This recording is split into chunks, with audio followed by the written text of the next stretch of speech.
Mi esposa plantó perfume de otra mujer en mi auto para convencer a todos de que yo era un infiel. Jamás imaginó que yo había instalado cámaras de seguridad una semana antes. Cuando la confronté con el video, su rostro se transformó. De víctima a depredador en un segundo. Fue entonces cuando entendí, 5 años de mi vida habían sido una elaborada mentira. Pero volvamos al principio. Cuando Mónica me señaló la puerta del salón de eventos donde celebrábamos el aniversario de su hermana, jamás pensé que ese simple gesto cambiaría mi vida para siempre. 5 años de matrimonio y era la primera vez que me atrevía a cruzar esa puerta simbólica. Todo había comenzado como cualquier otra noche de fiesta familiar. Las luces brillantes, música a volumen excesivo y el típico ambiente de celebración forzada que caracterizaba las reuniones de la familia de Mónica. El salón estaba decorado con globos plateados y mesas circulares perfectamente distribuidas. Daniela, la hermana menor de mi esposa, celebraba 5 años de matrimonio con Rodrigo, un hombre corpulento de risa escandalosa que trabajaba en bienes raíces. Desde el comienzo noté algo extraño en Mónica. Se había arreglado más de lo habitual, con ese vestido rojo que sabía que me incomodaba por lo revelador y una actitud inquieta que reconocía bien. Estaba buscando atención, pero no la mía. La vi acercarse a Rodrigo mientras yo esperaba en la barra. Su lenguaje corporal era inconfundible, la manera en que inclinaba la cabeza, como tocaba ligeramente su brazo al reír, como se inclinaba para susurrarle algo al oído. Lo había visto antes, pero siempre con desconocidos, nunca con alguien de la familia. Daniela también lo notó. Nuestras miradas se cruzaron desde el otro lado del salón y vi en sus ojos una mezcla de vergüenza y rabia contenida. Su aniversario estaba siendo eclipsado por el comportamiento de su hermana. Respiré profundo y me acerqué. El aroma dulzón del alcohol se mezclaba con el perfume intenso de Mónica. «¿Podemos hablar un momento?», le dije en voz baja, intentando no crear una escena. Mónica me miró con esa sonrisa que había perfeccionado a lo largo de los años, esa que parecía amable pero escondía desdén. ¿Ahora? Estamos conversando. Sí, ahora, insistí, manteniendo el tono bajo pero firme. Rodrigo, visiblemente incómodo, murmuró algo sobre buscar a Daniela y se alejó torpemente. ¿Qué crees que estás haciendo?, pregunté una vez que estuvimos relativamente solos en un rincón del salón. ¿A qué te refieres? Su cara de inocencia, tan practicada, tan falsa. Sabes perfectamente a qué me refiero. Estás coqueteando con Rodrigo en el aniversario de tu hermana. Su expresión cambió instantáneamente. La máscara cayó, revelando esa dureza que solo yo conocía. Por favor, Sebastián, solo estamos hablando. Siempre exagerando, siempre tan inseguro. ¿No puedo tener una conversación? Era el patrón que había funcionado innumerables veces. Yo cuestionaba, ella negaba, yo me disculpaba por exagerar. Pero esa noche, algo se quebró dentro de mí. No estoy exagerando. Estás siendo inapropiada, y lo sabes. Su rostro se tensó, sus ojos se estrecharon. Si tanto te molesta, la puerta está justo ahí. Era su frase típica. Su ultimátum favorito. Una amenaza velada de que si yo no aceptaba su comportamiento, podía irme. Y durante 5 años, había funcionado. Yo me quedaba, tragándome mi dignidad. Pero esa noche miré la puerta. Una simple puerta de madera con un letrero de salida iluminado encima. Y por primera vez, sentí su atracción magnética. Tienes razón, dije, sorprendiéndonos a ambos. La puerta está justo ahí. Me miró desconcertada, como si hubiera hablado en un idioma extranjero. ¿Qué? ¿Qué tienes razón? La puerta está ahí, y voy a usarla. Di media vuelta y caminé hacia la salida, sintiendo su mirada clavada en mi espalda. Cada paso que daba me llenaba de una extraña mezcla de terror y liberación. Esperaba, como siempre, que me detuviera, que corriera tras de mí. Pero esta vez, no lo hizo.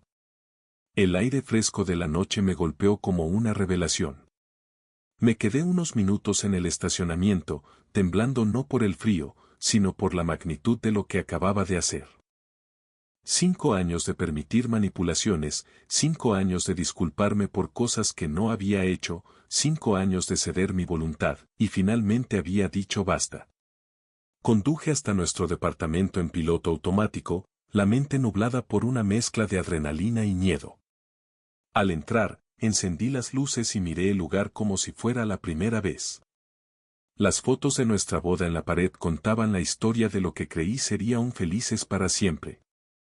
Yo sonreía ampliamente a la cámara, ella miraba a otro lado con una sonrisa enigmática. Ahora veía señales donde antes solo había visto amor. No sabía cuánto tiempo tenía antes de que llegara. Quizás vendría furiosa, quizás no vendría en toda la noche para castigarme. Ambas posibilidades eran igualmente aterradoras. Me senté en el sofá, exhausto emocionalmente pero alerta. Pasé los dedos por la cicatriz de mi muñeca derecha, un recuerdo de aquella vez que accidentalmente me empujó contra la ventana durante una discusión. Según ella, yo había tropezado. Según ella, yo siempre era el torpe, el exagerado, el problemático. El sonido de llaves en la cerradura me sobresaltó. Eran las 2:40 de la madrugada. La puerta se abrió con violencia, golpeando contra la pared. Mónica entró como un huracán, su maquillaje corrido delataba que había llorado, pero su postura era puro fuego.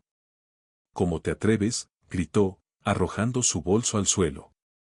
¿Cómo te atreves a dejarme así, a humillarme frente a toda mi familia? Me mantuve sentado, sorprendentemente tranquilo. No te humillé. Me fui de una situación incómoda. Me dejaste sola. Tuve que inventar excusas. Todos preguntando dónde estabas, mirándome con lástima. Podrías haberles dicho la verdad. Que estabas coqueteando con el esposo de tu hermana y yo decidí irme. Su rostro palideció por un instante, solo para enrojecer de ira al siguiente. No estaba coqueteando. Eres un paranoico. Siempre viendo cosas donde no las hay. Era la misma conversación circular de siempre, pero esta vez, no me sentía atrapado en ella. No voy a discutir si lo que vi fue real o no. Sé lo que vi, y tú también. ¿Ahora me llamas mentirosa?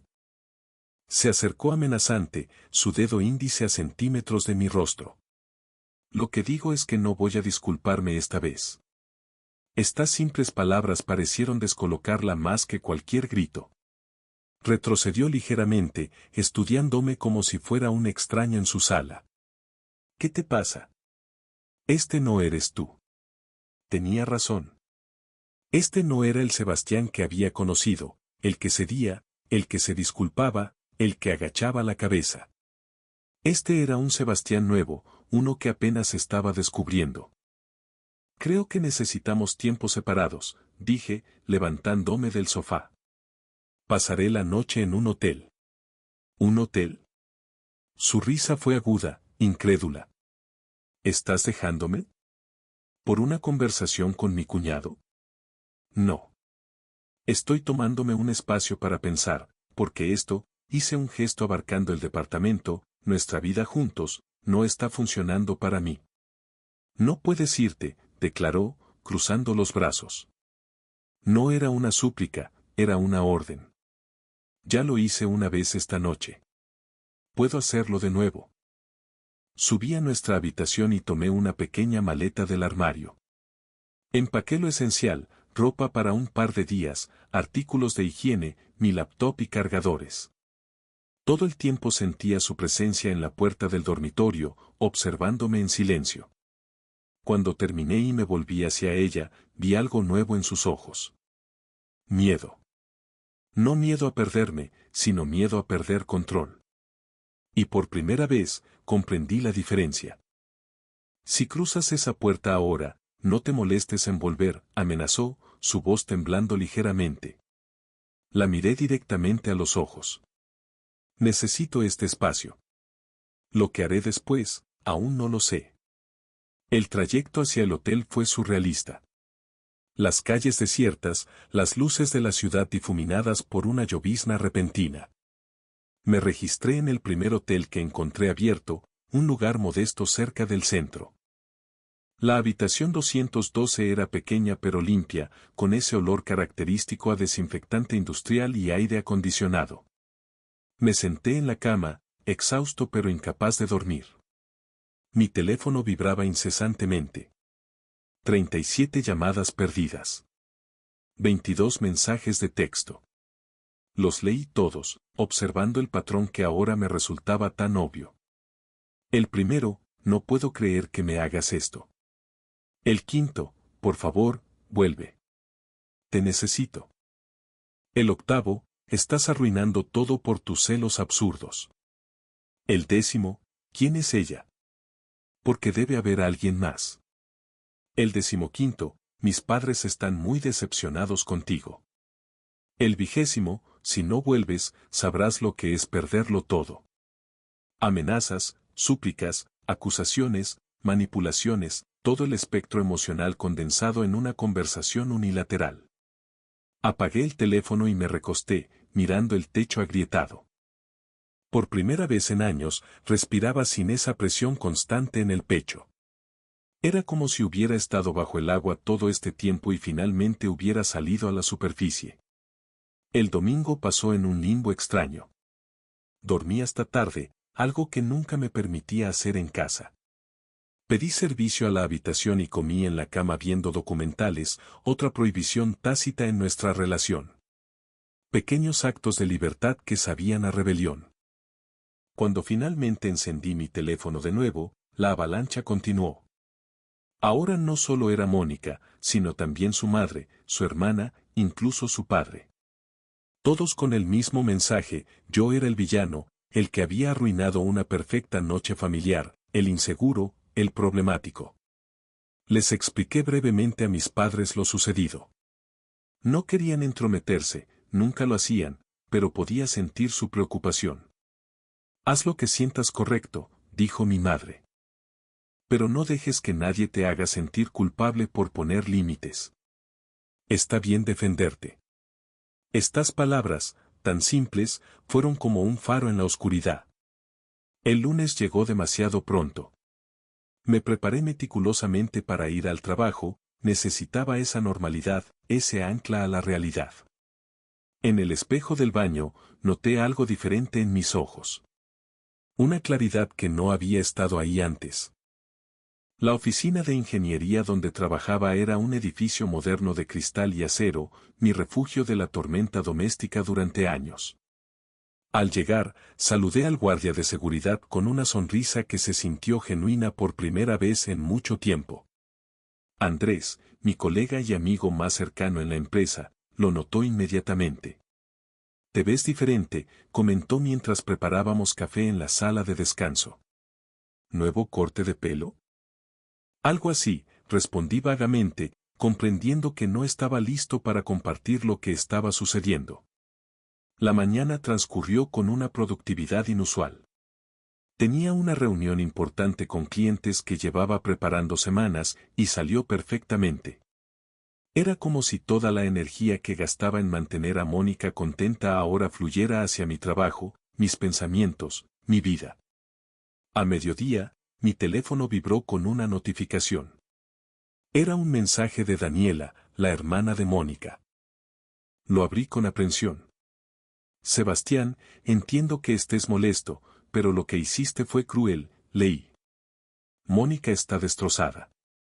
Todos cometemos errores. Solo estaba siendo amable con Rodrigo. Por favor, arreglen esto como adultos». Lo que me llamó la atención no fue el mensaje en sí, sino que Daniela lo enviara. Ella, que había visto todo, que había cruzado miradas conmigo en reconocimiento del comportamiento inapropiado de su hermana, ahora estaba reescribiendo la historia. Le respondí con un simple «necesito tiempo para pensar, gracias por entender». Y procedí a bloquear su número. Minutos después, era mi suegra quien escribía: «Sebastián, esto es inaceptable. Lleváis 5 años casados, no puedes simplemente desaparecer por una tontería. Mónica nos ha contado todo. Ven a casa y compórtate como un hombre. También bloqueé su número después de un educado. No es el momento adecuado para esta conversación. Uno a uno, los números familiares de Mónica fueron bloqueados. Mi teléfono se silenció gradualmente, y con cada bloqueo, sentía un peso menos sobre mis hombros. Al final del día laboral, salí del edificio sintiendo una mezcla de alivio y cansancio. El estacionamiento estaba casi vacío, la mayoría de mis colegas ya se habían marchado. Mientras caminaba hacia mi auto, la vi. Mónica estaba apoyada contra la puerta del conductor, brazos cruzados.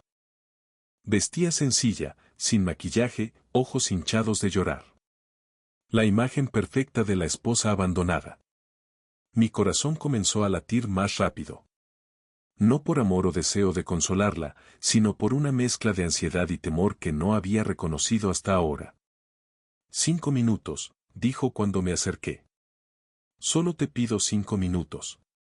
Me detuve a unos metros de distancia, consciente de que algunos colegas rezagados observaban discretamente la escena. Mónica, no es el lugar. ¿Y cuál es?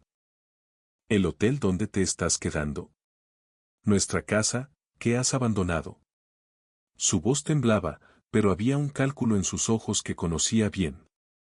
Podemos hablar por teléfono cuando ambos estemos más calmados. Más calmados. Su voz se elevó ligeramente. Han pasado 2 días, Sebastián. 2 días sin saber de ti, sin explicaciones, sin nada. Miré alrededor, incómodo por la atención que estábamos atrayendo. Por favor, no hagamos una escena. ¿Una escena? Lágrimas comenzaron a caer por sus mejillas. ¿Eso es lo que te preocupa? ¿Qué piensan tus compañeros de trabajo? Se acercó, reduciendo la distancia entre nosotros. Pude oler su perfume, el mismo que usaba cuando nos conocimos, un detalle que no pasé por alto. Solo quería divertirme, dijo en voz baja, vulnerable. La fiesta estaba aburrida. Rodrigo es parte de la familia. ¿Por qué no puedo hablar con él sin que lo interpretes todo mal? No quiero discutir esto ahora, Mónica. Cuando esté listo para hablar, te contactaré. Su expresión cambió instantáneamente, las lágrimas secándose como por arte de magia. ¿Cuándo estés listo? ¿Qué se supone que haga yo mientras tanto? ¿Esperar como un perro a que su amo vuelva? Necesito espacio para pensar. Es todo lo que puedo decir ahora. Me moví para abrir mi auto, pero ella no se apartó. ¿Hay otra persona? Es eso, ¿verdad? Por eso te fuiste tan rápido, por eso no contestas mis llamadas. No hay nadie más. Solo necesito tiempo. No te creo, escupió las palabras con veneno. Te conozco. No tendrías el valor de irte por ti mismo. Alguien te está influenciando. Con un suspiro cansado, saqué mi teléfono. Mónica, si no te apartas, voy a tener que llamar a seguridad.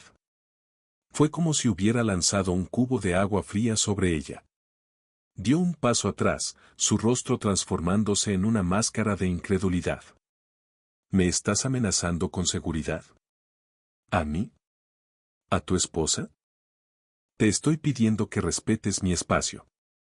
Se apartó finalmente, pero sus ojos me dijeron todo lo que necesitaba saber. Esto no había terminado. Apenas estaba comenzando. Conduje de regreso al hotel sintiendo un nudo en el estómago. La confrontación había sido difícil, pero necesaria. En el pasado, habría cedido ante sus lágrimas, me habría disculpado, habría vuelto a casa arrastrando la dignidad. Pero ya no una vez en mi habitación, recibí una llamada inesperada. Era mi madre. Sebastián, ¿estás bien? Mónica llamó llorando, dice que no responde sus mensajes, que te fuiste de casa. Le conté brevemente lo sucedido, sin entrar en detalles dolorosos. Mi madre escuchó en silencio, algo raro en ella.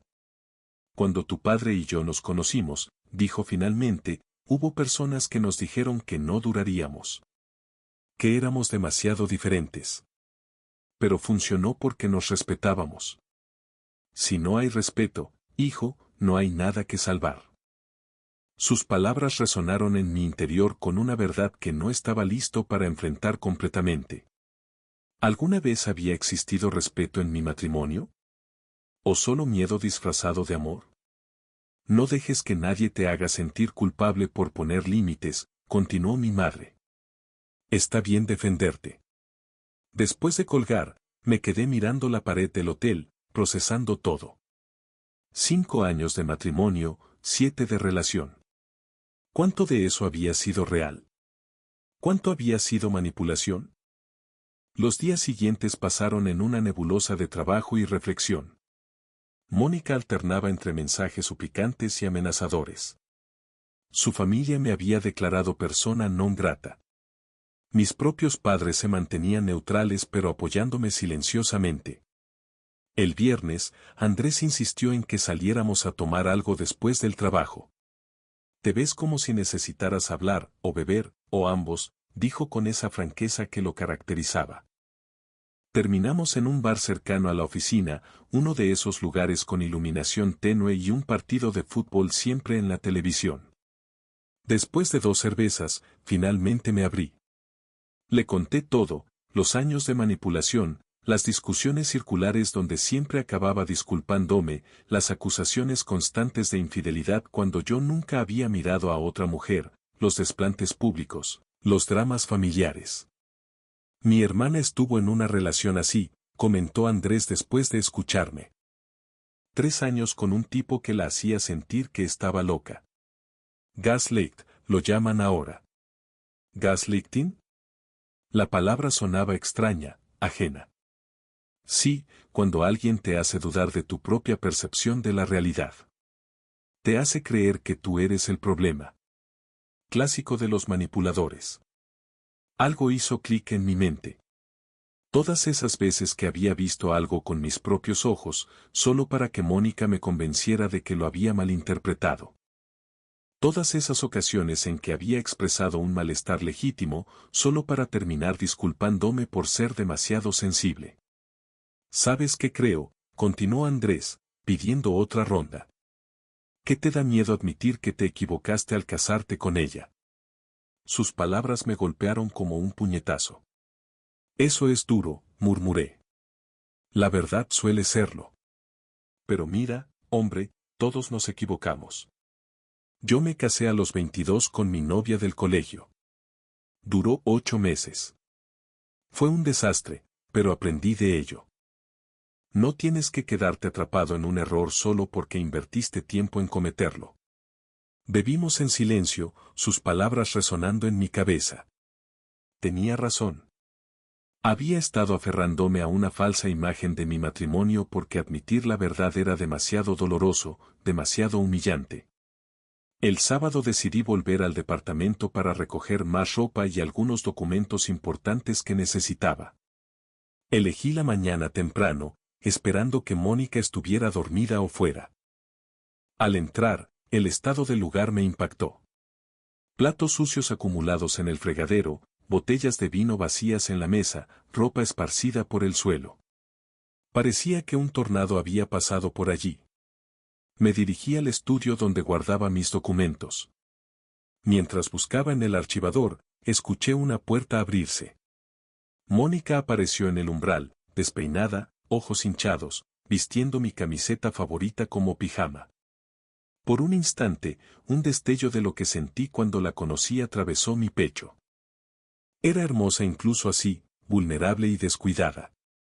Me recordó a la mujer de la que me enamoré, espontánea, apasionada, aparentemente auténtica. Volviste, dijo, su voz ronca de sueño o llanto, o ambos. Solo por algunas cosas, aclaré, manteniendo mi tono neutral. No quería darle falsas esperanzas. Se acercó lentamente, como quien se aproxima a un animal asustadizo. Te he extrañado, susurró. La casa está tan vacía sin ti. Mónica, no vine a reconciliarme. Necesito mis documentos y algo más de ropa. Su expresión se endureció. ¿Es en serio? ¿Una semana fuera y ya decidiste que nuestro matrimonio no vale la pena? No es por la semana. Es por los 5 años anteriores. ¿Qué quieres decir? ¿Ahora resulta que has sido infeliz todo este tiempo? Qué conveniente, Sebastián. No todo el tiempo, admití. Pero sí, gran parte de él. Y creo que tú también lo has sido.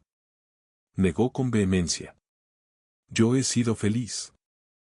Tú eres el que nunca está satisfecho, el que siempre busca problemas donde no los hay. Era el mismo patrón, la misma conversación circular.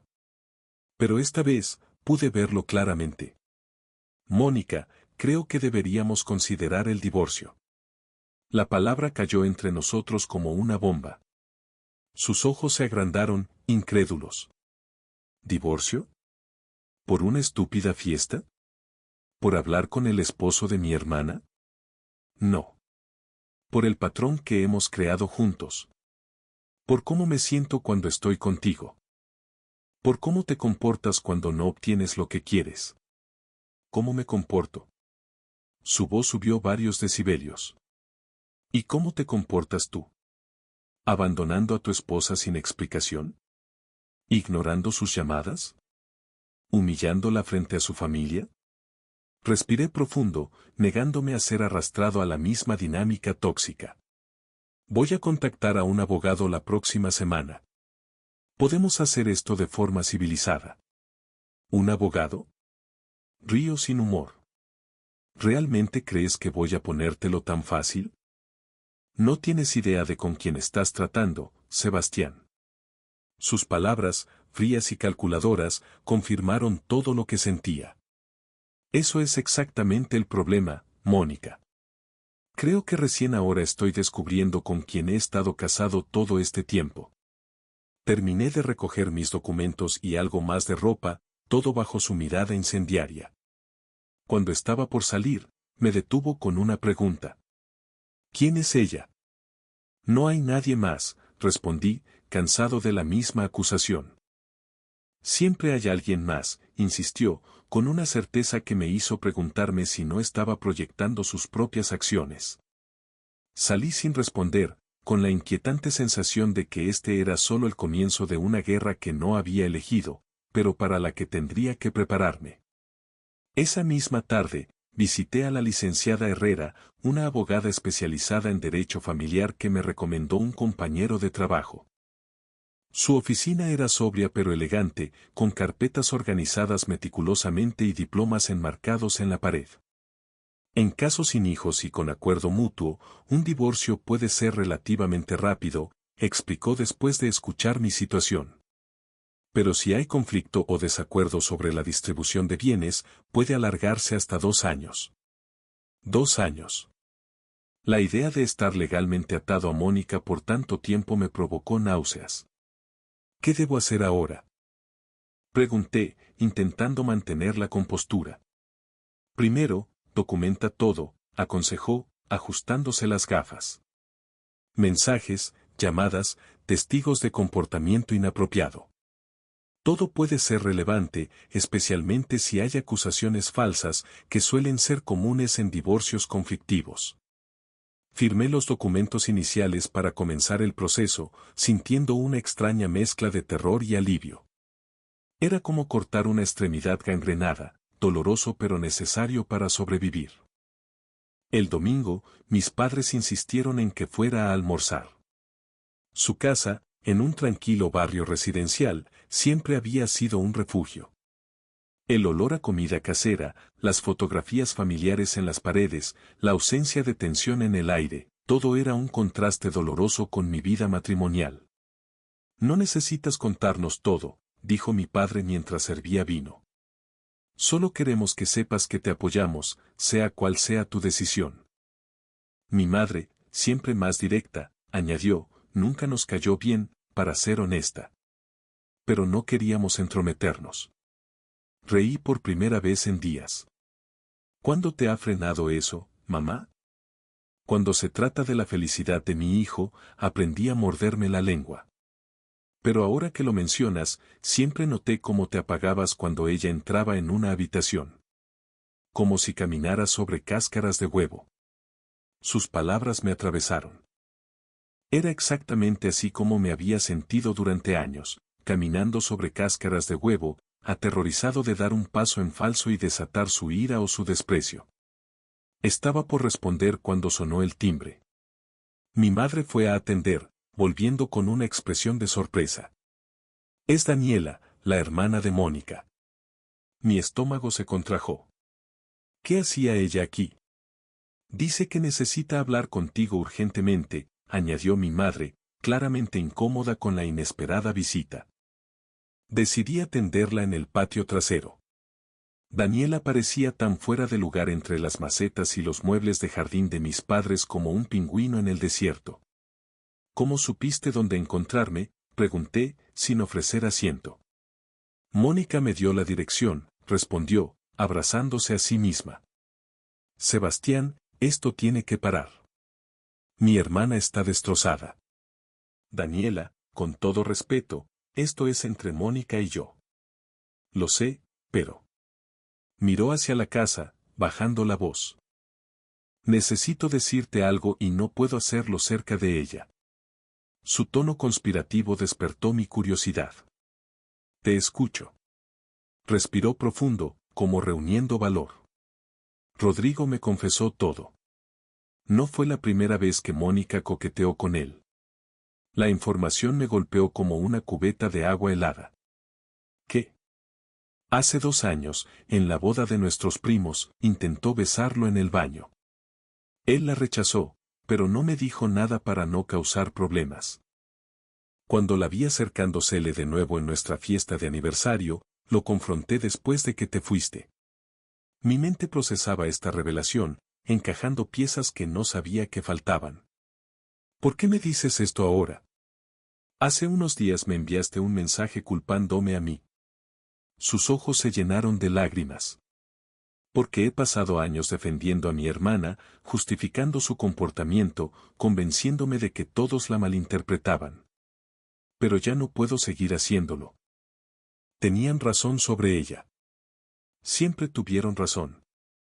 Me contó más, cómo Mónica había saboteado sistemáticamente amistades que consideraba amenazas, cómo había manipulado situaciones para quedar como víctima, cómo había difamado a exnovios cuando la relación terminaba. El último chico con el que salió antes de ti, reveló Daniela, terminó perdiendo su trabajo porque ella esparció rumores sobre él en su empresa. Decía que la acosaba, que era obsesivo. No estoy diciendo que fuera un santo, pero ahora veo un patrón. Cuando Daniela se fue, me quedé en el patio de mis padres, aturdido. La revelación confirmaba mis peores sospechas, pero también planteaba una pregunta inquietante: ¿hasta dónde llegaría Mónica ahora que yo representaba una amenaza para su imagen? No tuve que esperar mucho para descubrirlo. El martes siguiente, el ingeniero Ramírez, mi jefe directo, me llamó a su oficina. Era un hombre serio pero justo, respetado en la empresa por su profesionalismo. Siéntate, Sebastián, dijo, señalando la silla frente a su escritorio. Su tono era neutro, pero había algo en su mirada que me puso alerta. ¿Sucede algo con el proyecto Mendoza?, pregunté, asumiendo que se trataba de trabajo. No. Es un asunto personal. Se aclaró la garganta, visiblemente incómodo. Recibí una llamada ayer. De tu esposa. Un escalofrío recorrió mi columna. ¿Mi esposa lo llamó? ¿Por qué? Estaba preocupada por ti.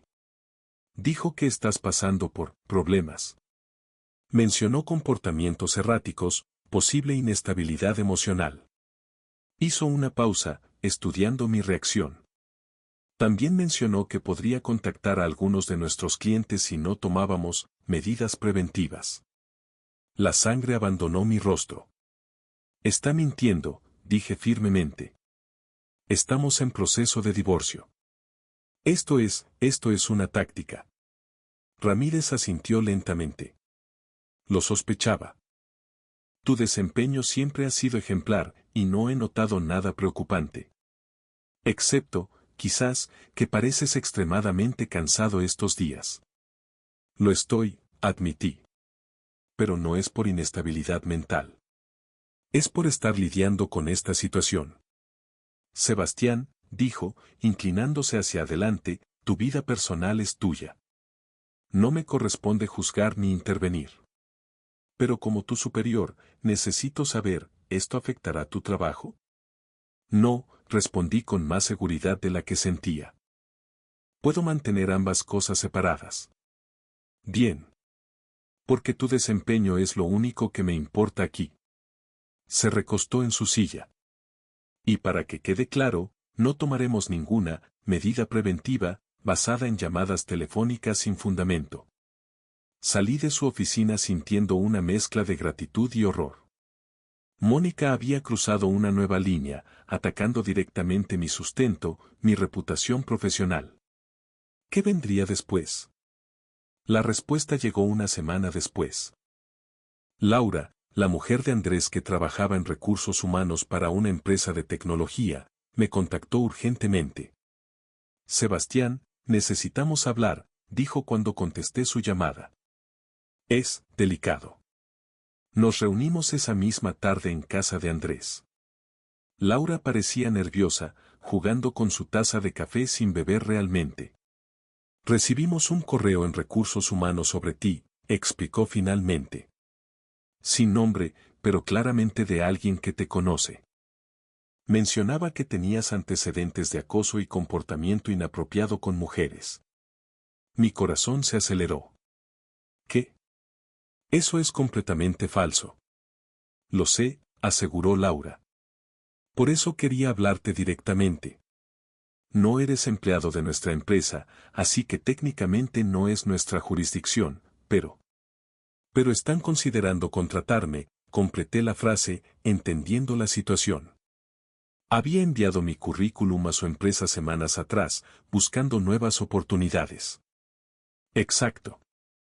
Y un correo así, aunque sea anónimo, levanta banderas rojas. Hizo una pausa, incómoda. La persona mencionó detalles específicos. Lugares donde trabajaste, proyectos en los que participaste.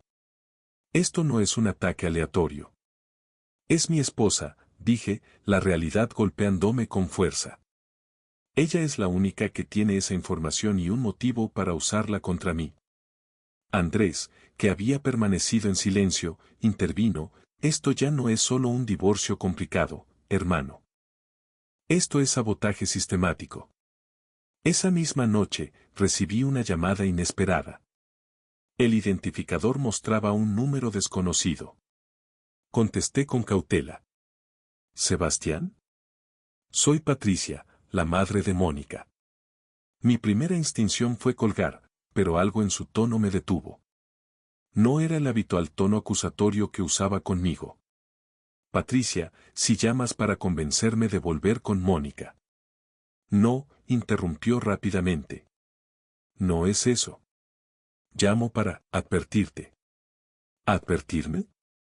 Hubo un largo silencio, como si estuviera decidiendo si continuar. Mi hija no está bien, Sebastián. Nunca lo ha estado. Y cuando se siente acorralada o rechazada, puede ser destructiva. Me contó historias que jamás había oído, como Mónica, a los 18 años, había vandalizado el auto de un exnovio cuando éste terminó con ella. Como había esparcido rumores sobre una compañera de trabajo que consideraba una rival, hasta que la mujer tuvo que renunciar. Como había acosado telefónicamente a otro ex durante meses. Siempre la justifiqué, admitió Patricia con voz trémula. Siempre pensé que eran los demás quienes la provocaban. Pero ahora veo un patrón, y me aterroriza lo que pueda hacer. ¿Por qué me cuentas esto ahora?, pregunté, aún desconfiado. Porque escuché algo que me alarmó. Estaba hablando por teléfono sobre ti, sobre cómo iba a asegurarse de que lo perdieras todo. No sé exactamente a qué se refería, pero sonaba determinada. La advertencia de Patricia me impulsó a tomar medidas que antes hubiera considerado paranoides. Cambié las cerraduras de mi departamento, pero con el auto cometí un descuido. Instalé pequeñas cámaras de seguridad en lugares estratégicos. Informé a todos mis contactos profesionales sobre la situación, pidiendo discreción pero también alertándolos sobre posibles llamadas o correos difamatorios. Una semana después, la precaución dio sus frutos. Al revisar las grabaciones de la cámara oculta en mi auto, descubrí algo perturbador. Mónica, usando una llave de repuesto que no sabía que tenía, había entrado mientras yo estaba en el trabajo. La grabación mostraba cómo revisaba metódicamente la guantera, los compartimentos, incluso debajo de los asientos. Y luego, el momento más revelador, sacaba un pequeño frasco y rociaba algo en el asiento del copiloto. Perfume. Perfume femenino que no era el suyo. La estrategia era clara: plantar evidencia de otra mujer en mi auto, crear una narrativa de infidelidad que justificara su comportamiento y me convirtiera en el villano ante familia y amigos. Envié inmediatamente la grabación a mi abogada, quien respondió con un mensaje conciso: esto no sirve. Vengas a mi oficina mañana a primera hora. /N asterisco /N. Envié inmediatamente la grabación a mi abogada, quien respondió con un mensaje conciso: esto no sirve. Vengas a mi oficina mañana a primera hora. Esa noche dormí profundamente por primera vez en semanas. Tener evidencia concreta de las maniobras de Mónica me proporcionaba una extraña sensación de validación. No estaba loco. No era paranoico. La amenaza era real, y ahora tenía pruebas. 2 meses después, me encontraba nuevamente en la oficina de la licenciada Herrera. La luz matinal entraba por las persianas venecianas, dibujando líneas paralelas sobre su escritorio impecable. Ella repasaba unos documentos mientras yo observaba un pequeño péndulo de Newton sobre su escritorio, las esferas metálicas chocando en un ritmo hipnótico. Llevábamos casi 3 meses en este proceso, y cada día Mónica encontraba una nueva forma de complicarlo todo. Básicamente, estamos en un punto muerto, dijo la licenciada, quitándose las gafas y frotándose el puente de la nariz. Su esposa está solicitando pericias psicológicas, custodia de mascotas que ni siquiera tienen, división de bienes futuros. Técnicamente son peticiones absurdas, pero cada una retrasa el proceso. ¿Cuánto tiempo más podría llevarnos esto?, pregunté, aunque ya intuía la respuesta. Si seguimos por esta vía contenciosa, mínimo 1 año, posiblemente 2. Hizo una pausa significativa. Y eso sin considerar el desgaste emocional y económico.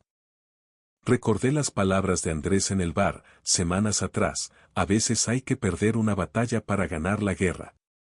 Había estado reflexionando sobre eso durante días, llegando siempre a la misma conclusión. ¿Y si le doy lo que quiere?, pregunté finalmente. La licenciada Herrera levantó una ceja. ¿A qué se refiere exactamente? El departamento. Los muebles. El auto.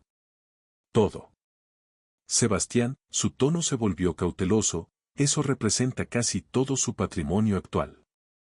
Respiré profundamente. El péndulo seguía su ritmo constante frente a mí. Acción y reacción. Causa y efecto. Lo material se recupera, respondí con una calma que me sorprendió a mí mismo. Mi paz mental y mi futuro profesional no. Cada día que continúo atado a esta situación, es un día que pierdo construyendo algo mejor. La licenciada me estudió con ojos entrenados para detectar decisiones impulsivas. ¿Está seguro? Una vez que presentemos esta propuesta. Completamente seguro, la interrumpí. Prepárelo todo. Lo único que quiero es mi libertad. 3 días después, la respuesta de Mónica llegó con una velocidad sospechosa. Aceptaba todas las condiciones: el departamento, los muebles, incluso mi parte del auto que habíamos comprado juntos. Solo pedía que firmáramos cuanto antes. ¿No le parece extraño que haya aceptado tan rápido?, pregunté a la licenciada por teléfono. Extraordinariamente rápido, confirmó ella. Normalmente, incluso ante una oferta ventajosa, la contraparte intenta negociar algo más. Esta aceptación inmediata sugiere que tiene prisa. ¿Por qué tendría prisa? No lo sé. Pero mantenga los ojos abiertos. La respuesta a esa incógnita llegaría 3 meses después, cuando ya habíamos firmado el divorcio en habitaciones separadas del juzgado. Yo había comenzado a reconstruir mi vida, vivía en un hotel de estancia prolongada, había recuperado contacto con viejos amigos y mi desempeño laboral mejoraba gradualmente. Fue una tarde de jueves cuando mi teléfono vibró con una llamada de Daniela. No habíamos hablado desde aquella revelación en el estacionamiento del hotel, cuando me contó sobre los avances de Mónica hacia su esposo. ¿Sebastián? Su voz sonaba tensa, como si estuviera reuniendo valor. Hay algo que creo que debería saber. Me senté en el borde de la cama del hotel, preparándome para cualquier noticia. Te escucho. Mónica está saliendo con tu jefe. Con el ingeniero Ramírez.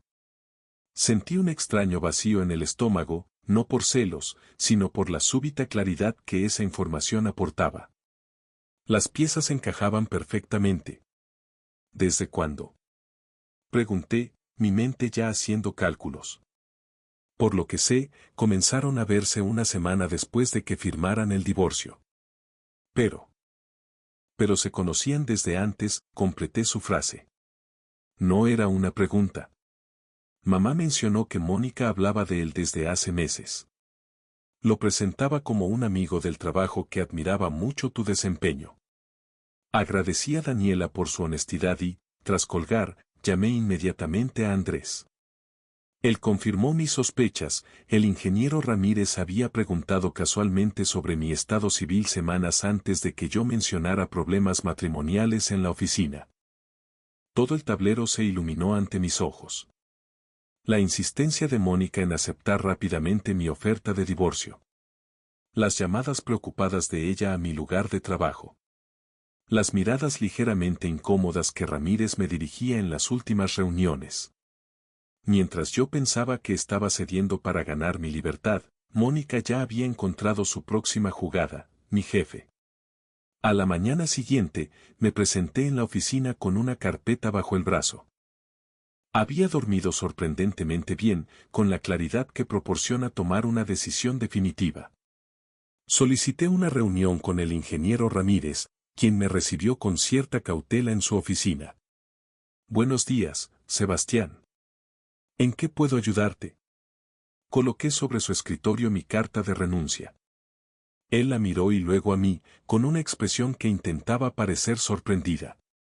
Verá, ingeniero, he recibido una oferta laboral que no puedo rechazar, dije manteniendo un tono profesional. Mejores condiciones, proyecto más interesante y un ambiente más saludable. Sus ojos se desviaron momentáneamente hacia la foto enmarcada de su familia que mantenía sobre el escritorio. Luego volvió a mirarme, y por un instante vi el reconocimiento en su mirada. Ambos sabíamos exactamente lo que estaba ocurriendo. Entiendo, dijo finalmente. Es una lástima perder a alguien con tu talento. ¿Hay algo que podamos hacer para retenerte? Negué lentamente con la cabeza. Creo que ambos sabemos que esta situación se ha vuelto insostenible. No mencioné a Mónica explícitamente. No era necesario. El silencio incómodo que siguió contenía todas las palabras no dichas. Bien, dijo finalmente, firmando mi carta de renuncia. Te deseo suerte en tu nuevo camino. Al salir de su oficina, sentí un peso enorme desprenderse de mis hombros. Por primera vez en meses, había tomado una decisión basada en mi futuro, no como reacción al comportamiento de Mónica. Los meses siguientes pasaron con la rapidez que caracteriza a los periodos de crecimiento intenso. Mi nuevo trabajo en una constructora emergente ofrecía retos estimulantes y un ambiente colaborativo que había olvidado que podía existir. Dejé el hotel y renté un pequeño departamento cerca del centro, decorándolo con un estilo minimalista que reflejaba mi deseo de simplicidad y orden. Cada fin de semana exploraba una parte diferente de la ciudad, redescubriendo lugares que había frecuentado antes de conocer a Mónica y encontrando otros nuevos que ahora asociaba únicamente con mi presente. Era como volver a conocerme a mí mismo, identificando qué partes de mi personalidad habían sido auténticas y cuáles habían sido adaptaciones para complacer a una pareja tóxica. Una noche, casi 9 meses después de iniciar el divorcio, me encontraba cenando solo en un restaurante italiano cuando la vi. Mónica entraba del brazo del ingeniero Ramírez, luciendo un vestido negro que reconocí como nuevo. Se veían como una pareja perfecta, ella riendo con esa risa cristalina que recordaba tan bien, él mirándola con la misma admiración ciega que yo había sentido años atrás. Esperé la punzada de celos, el arrebato de rabia, incluso una melancólica nostalgia. Pero en su lugar, lo único que sentí fue una genuina indiferencia. Como observar personajes de una película que había visto hace mucho tiempo. Terminé mi pasta tranquilamente y pedí la cuenta. Cuando pasé junto a su mesa hacia la salida, nuestras miradas se cruzaron brevemente. Vi el momentáneo reconocimiento en sus ojos, seguido por algo parecido a la decepción. Quizás esperaba que reaccionara, que montara una escena, que le diera la satisfacción de saber que aún tenía poder sobre mí.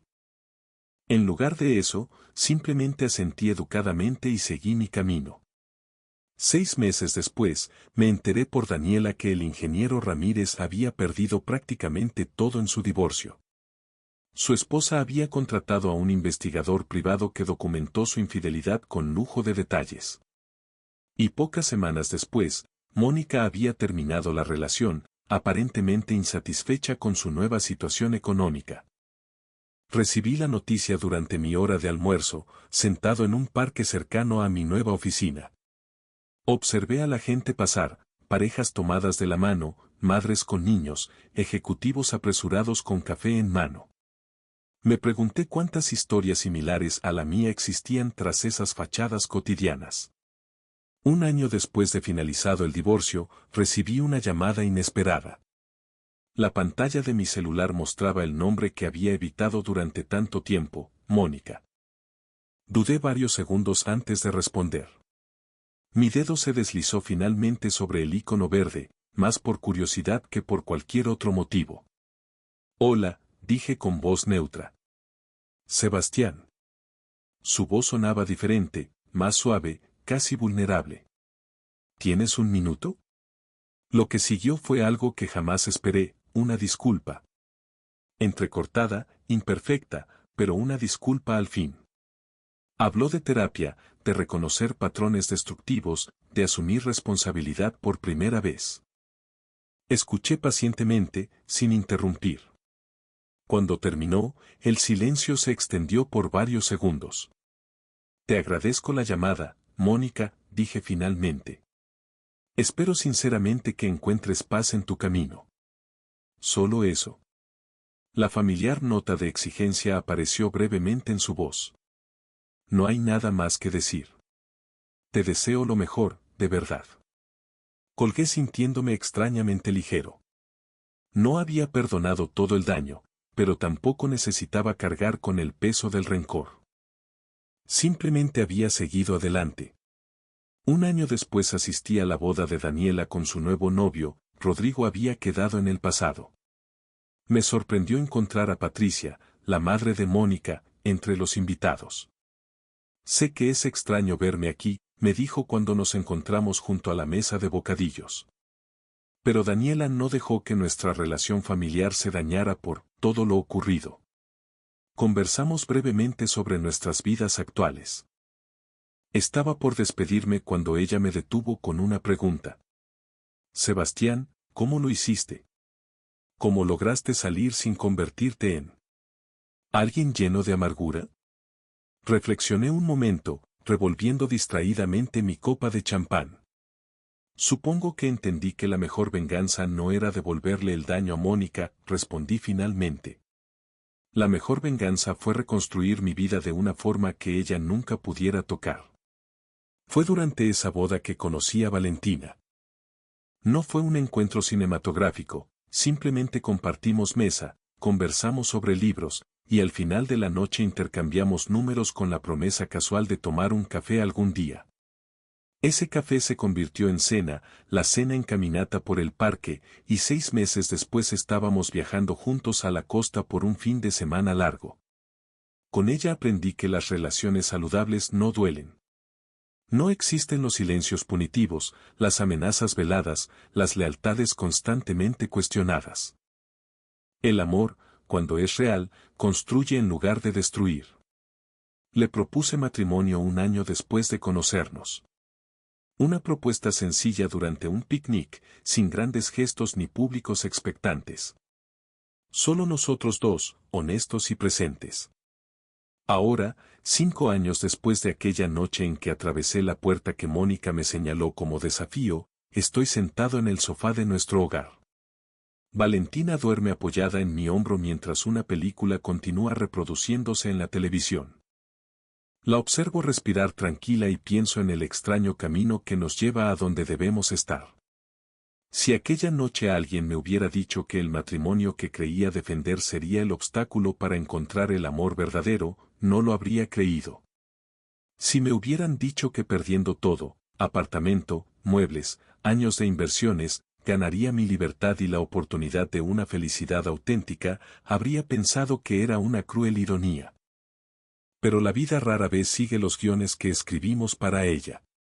A veces, la puerta que nos señalan como amenaza resulta ser exactamente la que debemos atravesar.